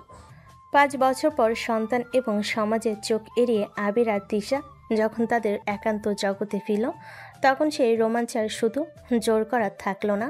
তিশার প্রতিটি নির্দেশ ছিল তার গভীর ভালোবাসার প্রতীক, আর আবিরের প্রতিটি সাড়ে ছিল সেই ভালোবাসার প্রতি তার চরম স্বেচ্ছামূলক আত্মসমর্পণ। তিশা তার সমস্ত পুলিশি কৃতিত্ব দিয়ে আবির ওপর অধিকার প্রতিষ্ঠা করল। এই অধিকার কোনো শাস্তি ছিল না, ছিল 7 বছরের চাপা পড়া ভালোবাসার তীব্র বিস্ফোরণ। আবি যেন তার স্ত্রীর কাছে ফিরে পেয়েছিল সেই প্রথম দিনে উত্তেজনা, যখন সে ভয় পেত কিন্তু পালাতে চাইতো না। তাদের নিবিড় মিলনে মিশে গিয়েছিল তাদের অতীত এবং বর্তমান। শিক্ষার্থী আর পুলিশ ম্যাডামের রসায়ন, স্বামী আর স্ত্রীর গভীর সংযোগ। তিশা বারংবার প্রমাণ করে দিল সে এখন আবিরের পুলিশ ম্যাডাম, কিন্তু সেই শাসনের একমাত্র লক্ষ্য আবিরকে তার কাছে নিরাপদে বেঁধে রাখা। 7 বছরের বিরতি যেন এক নিমিষে দূর হয়ে গেল তাদের গভীরতম অনুরাগে। তিশা নিজের সবটা আবিরকে দিয়ে দিল। তিশা আওয়াজ করতে যাবে, তখনই আবির তিশার ঠোঁটজোড়া দখল করে নেয়। তিশা আবিরের চুলগুলো খামচে ধরে। প্রায় 3 ঘন্টা পর তিশা তখন শান্ত হয়ে আবিরের বুকে মাথা রাখল। বাইরে তাদের রাজকন্যা সাফিয়ার হাসির শব্দ শোনা যাচ্ছিল। আজ তোমার শাস্তি শেষ সুইটহার্ট, কিন্তু তার মানে এই নয় যে শাস্তি আর দেওয়া হবে না। পুলিশ ম্যাডামের পক্ষ থেকে কখন কোন বার্তা আসে সেটা বলা মুশকিল। তৃষার কথা শেষ হলে আমি তৃষাকে শক্ত করে জড়িয়ে ধরি। আমার পুলিশ ম্যাডাম, আমি ভুলে যাইনি। আমার এই সমস্ত সাফল্য, এই বাড়ি, এই ভালোবাসা সবই তোমার জন্য। কৃতিত্বপরায়ণ সিনিয়র পুলিশ অফিসার তিশা এবং তার খালাতো ভাই আবিরের জোরের ভালোবাসা থেকে শুরু হওয়া এক ব্যতিক্রমী সম্পর্ক, যেখানে সামাজিক বাধা, পারিবারিক বিচ্ছেদ ও 7 বছরের নীরব সংগ্রামকে অতিক্রম করে তাদের ভালোবাসার সফলতা লাভ করে এবং অবশেষে রাজকন্যার উপস্থিতিতে পরিবারের পুনর্মিলনের মাধ্যমে সেই সম্পর্ক পূর্ণতা পায়। গল্পটি আমাদের কিছু জিনিস শেখায়। ভালোবাসা কোনো সামাজিক নিয়ম বা বয়সের গণ্ডি মানে না, বরং পারস্পরিক বিশ্বাস ও নির্ভীক আত্মবিশ্বাসের মাধ্যমেই তা জয়ী হয়। তো দর্শক, গল্পের শেষে আমাদের সাফিয়া মামুনি আপনাদের উদ্দেশ্যে কিছু কথা বলবে। গল্প তো শেষ হয়ে গেল বন্ধুরা। ও সরি সরি, আপনারা তো আমার আঙ্কেল হবেন, ভুলে বন্ধু বলে ফেলেছি। তাহলে আপনাদের থেকে বিদায় নেওয়ার আগে আমাদের পরিবারের জন্য দোয়া চাচ্ছি, এবং সবাই অবশ্যই ভিডিওটিতে লাইক করে আমার জন্য সুন্দর একটি কমেন্ট করবে, আর বন্ধুদের কাছে শেয়ার করে দিবে, কেমন? আর নতুনরা কিন্তু সাবস্ক্রাইব করতে একদমই ভুলবে না। আল্লাহ হাফেজ।